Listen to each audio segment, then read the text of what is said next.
va faire aujourd'hui le squelette de la tête. Donc, vous avez demandé cette vidéo, donc je vais la faire pour vous. Donc, le squelette de la tête est formé par deux parties. Donc, ici, on a le crâne ou bien le neurocrâne et ici, on a le massif facial ou bien le splanchno-crâne. On va commencer par le crâne. Donc, le crâne est formé par 8 os. Donc, ces 8 os sont disposés en deux parties. Donc, ce qu'on voit ici, c'est la voûte crânienne ou bien la calvaria.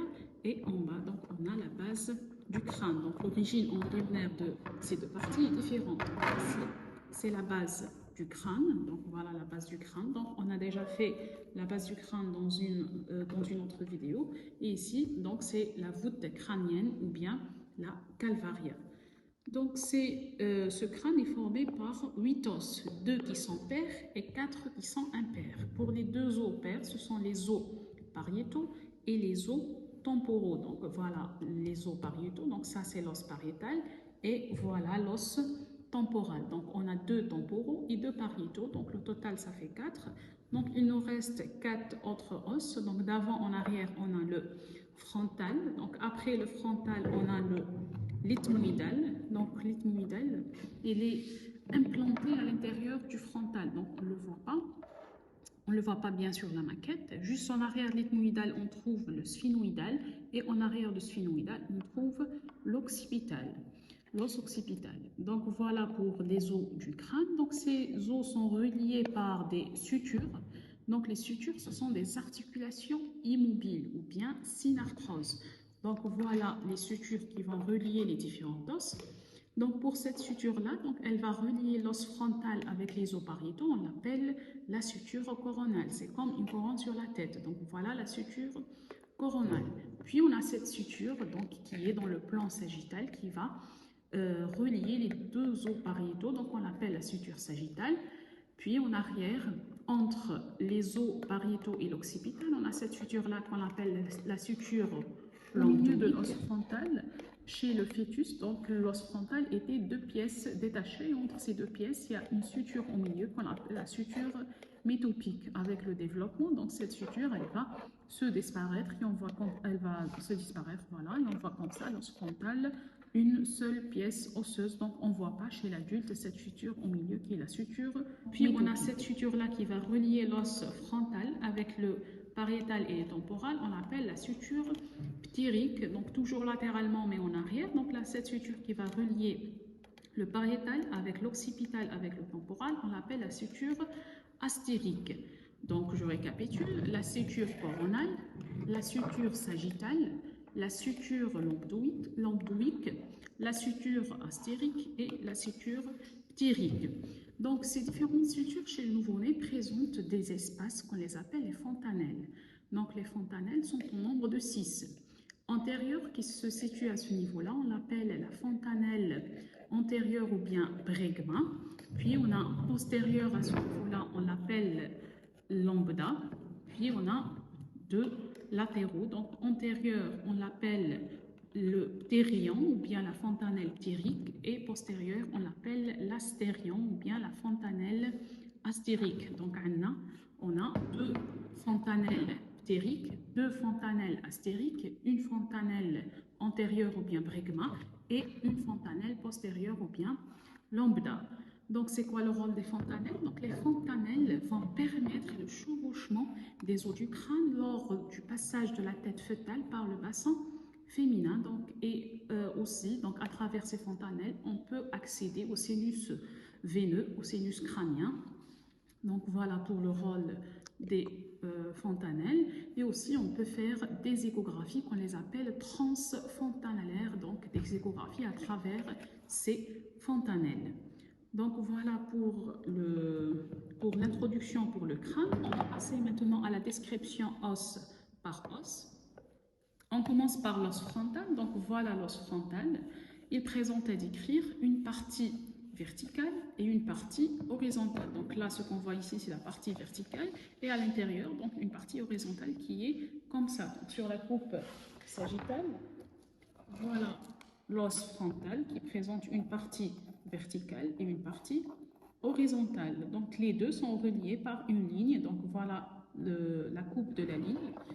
Donc voilà cette ligne-là. Pour la face exocrânienne, L'os frontal présente deux bosses, donc voilà les deux bosses frontales. Juste au-dessous, donc on a à ce niveau-là l'implantation des sourcils, donc on l'appelle l'arcade sourcilière, et juste au-dessous, donc on a les arcades orbitaires, donc, et c'est la participation de l'os frontal à la constitution de l'orbite. Donc voilà, l'orbite, ce sont des cavités osseuses où on a le globe oculaire.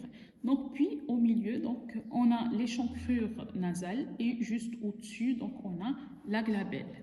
Je récapitule. Au niveau de la face exocrânienne de l'os frontal, on trouve les deux bosses frontales, les arcades sourcilières, les arcades orbitaires, l'échancrure nasale et la glabelle. Donc ça, c'est pour la face exocrânienne. Pour la face endocrânienne, donc tout ce qui est bosse à l'extérieur, donc c'est une fosse à l'intérieur. À ce niveau-là, on voit que l'os il est un peu creusé. Donc à ce niveau-là, on a les lobes frontaux du cerveau. Donc ces fosses-là, on les appelle les fosses cérébrales. Donc ces fosses cérébrales sont séparées par une crête sagittale au milieu. Donc voilà pour la face endocrânienne de l'os frontal.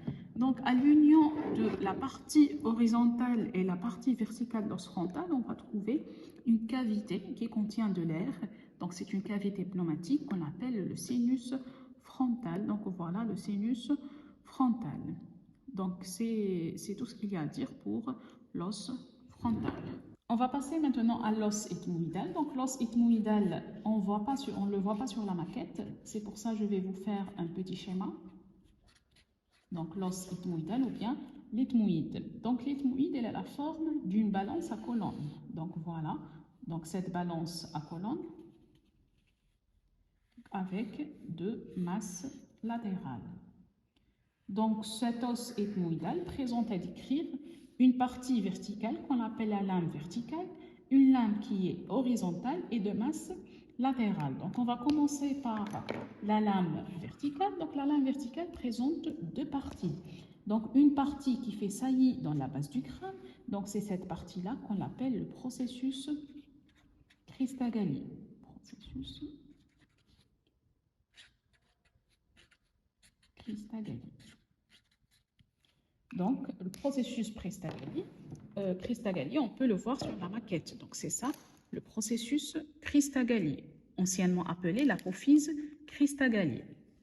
Voilà.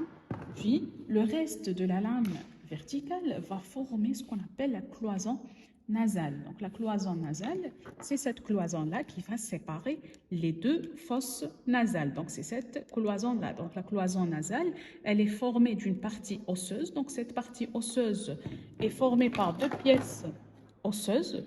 Donc, voilà la cloison nasale. Donc, cette maquette représente l'œil. Donc, ici, on voit la cloison nasale. Cette cloison est formée par deux pièces osseuses. La pièce supérieure, elle fait partie de l'os ethmoïdal et elle va se continuer par ce processus-là qui est le processus Christagalli. Et la pièce inférieure, donc c'est un os de la face qu'on va le voir par la suite, qu'on appelle le vomer. Donc, et le reste de la cloison nasale est cartilagineuse. Donc ça, c'est la cloison nasale. Donc, je récapitule. Donc, l'os ethmoïdal est formé par une partie verticale qui est formée par deux parties. Donc, la partie supérieure, c'est le processus Christagalli qui fait saillir au niveau du crâne. Et la partie inférieure, c'est la lame perpendiculaire qui forme une partie de la cloison nasale. Perpendiculaire.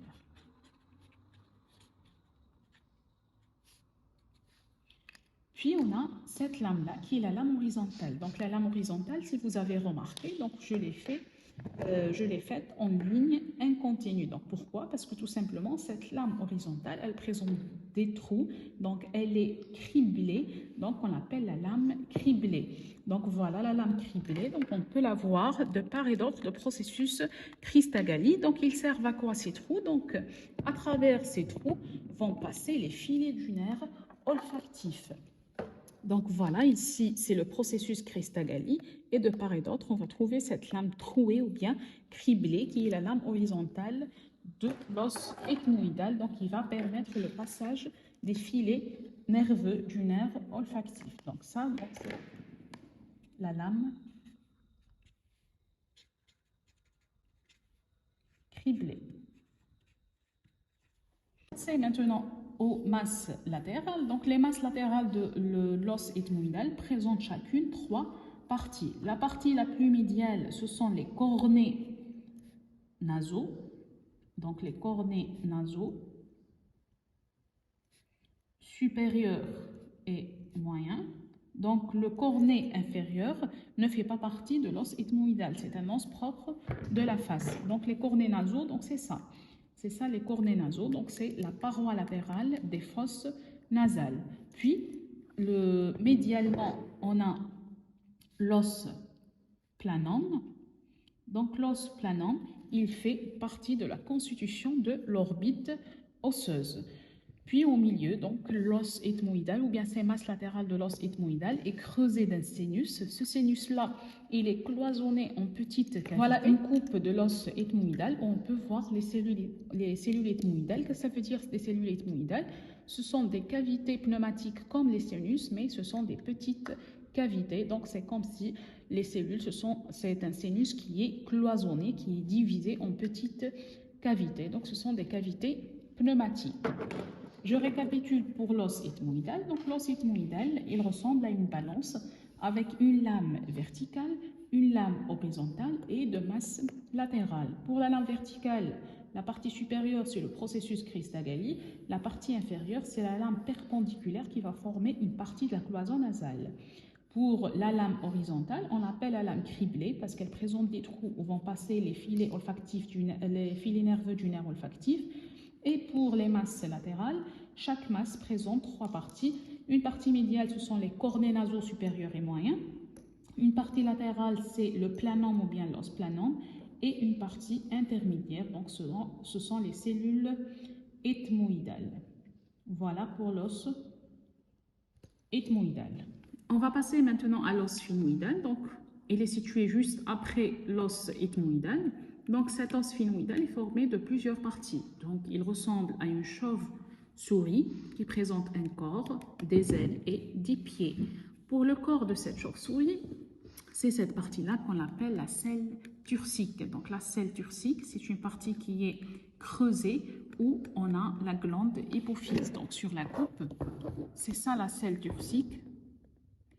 Et ça, en orange, c'est la glande hypophysaire. Donc, voilà la selle turcique. Donc, c'est une partie qui est creusée dans le corps de l'os sphénoïdal.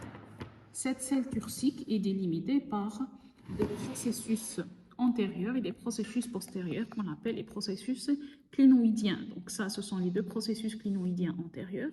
Et ça, ce sont les 2 processus clinoïdiens postérieurs qui font suite à cette lame-là, qui est la lame quadrilatère de l'os sphénoïdal. Puis latéralement, on a les ailes de sphénoïde. Donc les ailes de sphénoïde, on a les petites ailes. Donc voilà les petites ailes juste en arrière. Donc cette partie-là, ce sont les grandes ailes de l'os sphénoïdal. Puis en bas, donc on a les pieds de chauve-souris. Donc on les appelle les processus pterygoïdes. Donc voilà les processus pterygoïdes qui présentent chacun 2 lames, une lame interne ou bien médiale, une lame externe ou bien latérale, et entre les deux, on va trouver une fosse, c'est la fosse pterygoïde. Donc voilà les processus pterygoïdes de l'os sphénoïdal. Je récapitule, l'os sphénoïdal présente un corps qui est creusé de la selle turcique où va se loger la glande hypophysaire. Latéralement, on a les petites et les grandes ailes. Et en bas, on a les 2 processus pterygoïdes. Donc voilà pour l'os sphénoïdal. On va passer maintenant à l'os temporal. Donc l'os temporal, c'est l'os latéral du crâne. Donc cet os-là présente 3 parties. Donc cette partie-là, on l'appelle l'os tympanique. Cette partie-là, on l'appelle la partie squameuse. Donc et à l'intérieur, on a la partie pétreuse qui représente la pyramide pétreuse. On va commencer par la partie extérieure. Donc c'est la face exocrânienne de l'os temporal. Donc cette face-là, on peut la diviser en 2 parties par une lame horizontale. Donc cette lame horizontale va passer par ce processus qu'on appelle le processus zygomatique. Donc ce processus-là va s'articuler avec l'os zygomatique de la face, formant l'arcade zygomatique. Donc cette arcade zygomatique est formée en arrière par l'os temporal et en avant par l'os zygomatique. en haut ou bien au-dessus de cette arcade zygomatique, on va trouver la partie squameuse ou bien l'écaille du temporal. Maintenant, au-dessous, on va trouver ce trou-là, donc c'est le méa acoustique externe. Juste en arrière, on va trouver le processus mastoïdien, ou bien la mastoïde tout simplement. En avant de la mastoïde, on trouve le processus styloïde.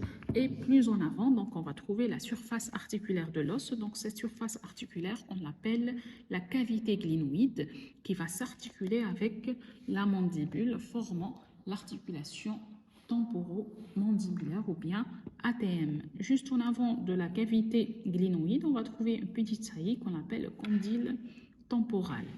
Donc voilà pour la face exocrânienne de l'os temporal. Si je récapitule, l'os temporal est formé de processus zygomatique, l'écaille de temporal, la mastoïde, le processus styloïde, le méa acoustique externe et la cavité glénoïde.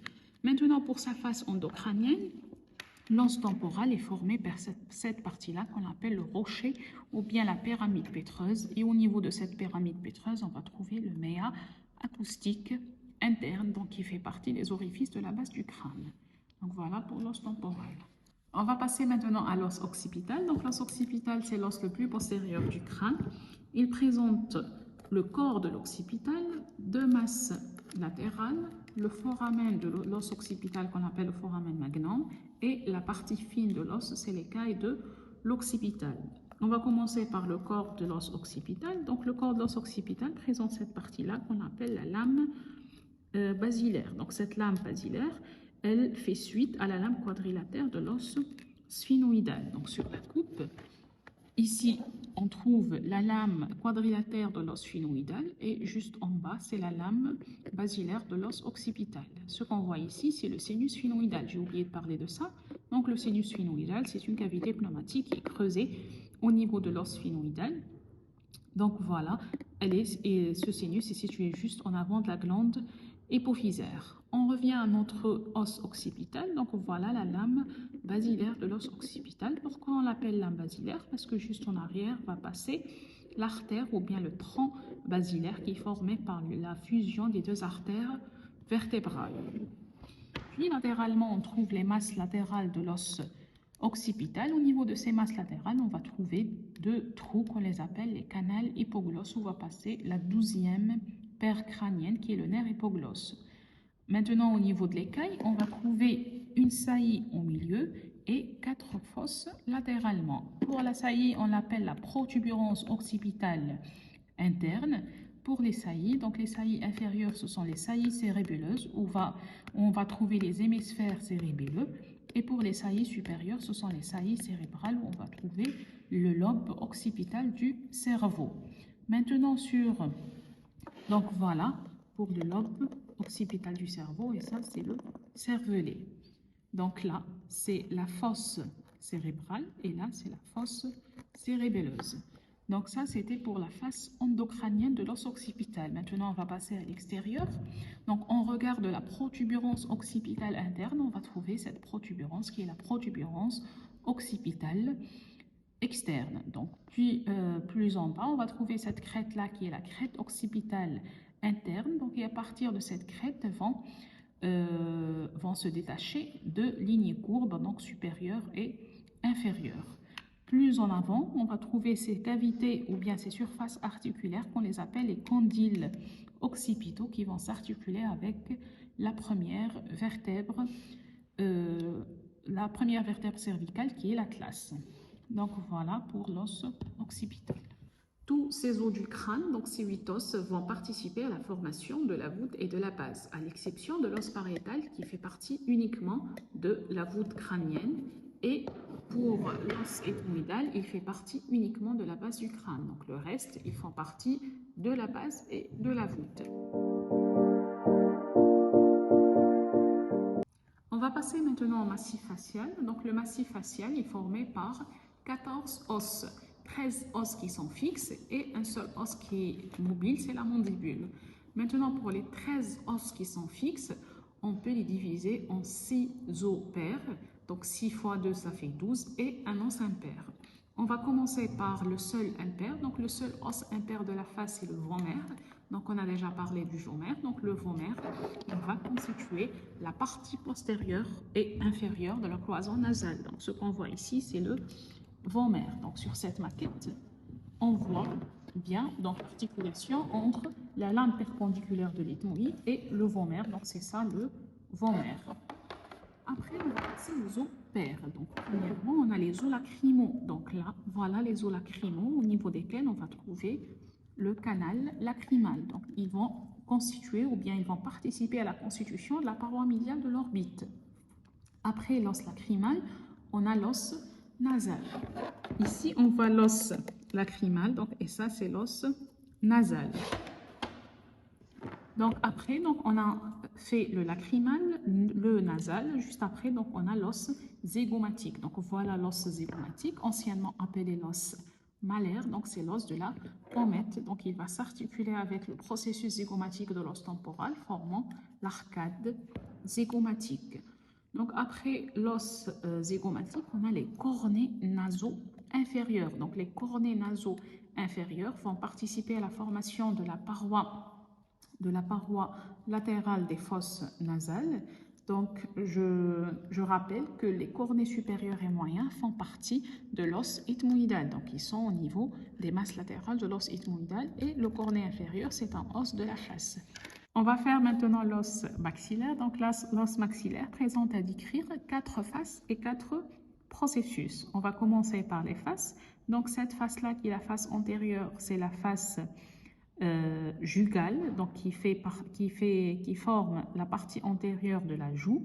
Donc, elle est palpable, elle est sous-cutanée. Cette face-là, ou bien la face supérieure, c'est la face orbitaire. Donc, elle forme la majeure partie du plancher de l'orbite. Puis, on a une face postérolatérale qui est la face infratemporale. Puis, on a cette face-là qui est la face médiale ou bien la face nasale qui va contribuer à la formation des parois latérales des fosses nasales. Donc ça, c'était pour les faces de l'os maxillaire. On va passer maintenant au processus. Le premier processus, c'est ce processus-là qui va monter vers l'os frontal. On l'appelle le processus frontal. Le deuxième processus, c'est cette partie-là qui va s'articuler avec l'os zygomatique. On appelle le processus zygomatique. Ce processus inférieur, on l'appelle le processus alvéolaire parce qu'il est creusé des alvéoles au niveau desquels on a l'implantation des dents. Le dernier processus, c'est le processus palatin. Donc, c'est ça le processus palatin qui va former le palais, une partie du palais. C'est ça le palais, c'est la paroi supérieure de la cavité buccale. Le palais est formé par 2 parties. Une partie osseuse, c'est le palais osseux ou bien le palais dur. Une partie musculaire, c'est le voile de palais ou bien le palais mou. Maintenant, pour la partie osseuse, ces 2 tiers antérieurs sont formés par l'os maxillaire. Donc, les 2 tiers antérieurs, c'est le processus palatin de l'os maxillaire. Puis, le tiers postérieur, c'est l'os palatin qu'on va le voir tout de suite. Donc, je récapitule pour l'os maxillaire. Il présente 4 faces et 4 processus. Une face jugale, une face nasale, une face orbitaire, une face infratemporale pour les processus, un processus frontal, un processus zygomatique, un processus alvéolaire et un processus palatin qui forment les 2 tiers antérieurs du palais osseux. On va passer maintenant à l'os palatin. L'os palatin, c'est un os pair aussi qui présente 2 parties. Une partie horizontale qui forme le tiers postérieur du palais osseux et une partie verticale donc, qui va s'articuler avec les processus pterygoïdes de l'os sphénoïdal. Donc le processus palatin, une partie horizontale et une partie qui est verticale.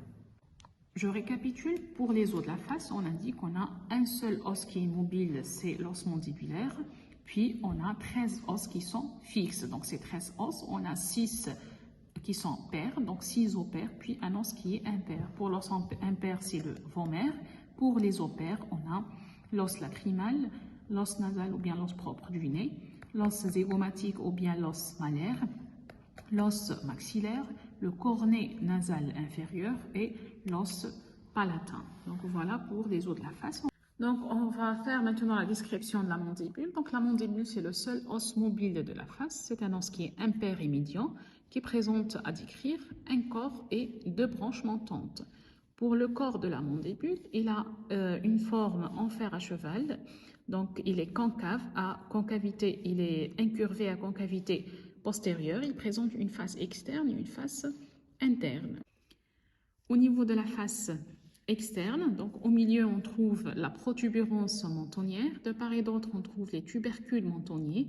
De chaque tubercule mentonnier va passer une ligne oblique et au-dessous de cette ligne oblique on trouve le trou mentonnier. Donc voilà le trou mentonnier au niveau duquel va passer un paquet vasculo-nerveux, c'est le paquet alvéolaire inférieur.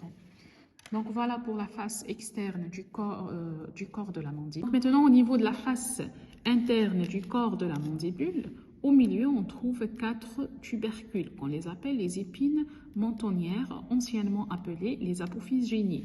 Donc ces apophyses vont donner insertion aux muscles.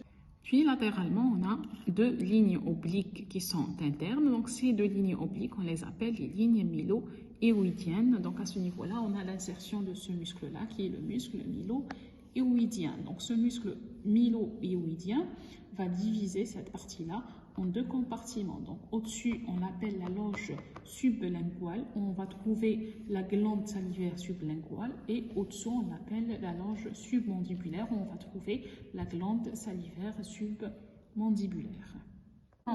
On va passer maintenant à la branche montante de la mandibule. Donc la branche montante de la mandibule présente 3 bords et 2 faces. Pour les bords, on a un bord antérieur, un bord postérieur qui va former avec le bord inférieur du corps l'angle mandibulaire et un bord supérieur. Maintenant, pour le bord supérieur, il présente à décrire d'avant en arrière le processus coronoïde. Donc ce processus coronoïde, il va donner insertion à ce muscle-là qui est le muscle temporal. Donc voilà l'insertion du muscle temporal.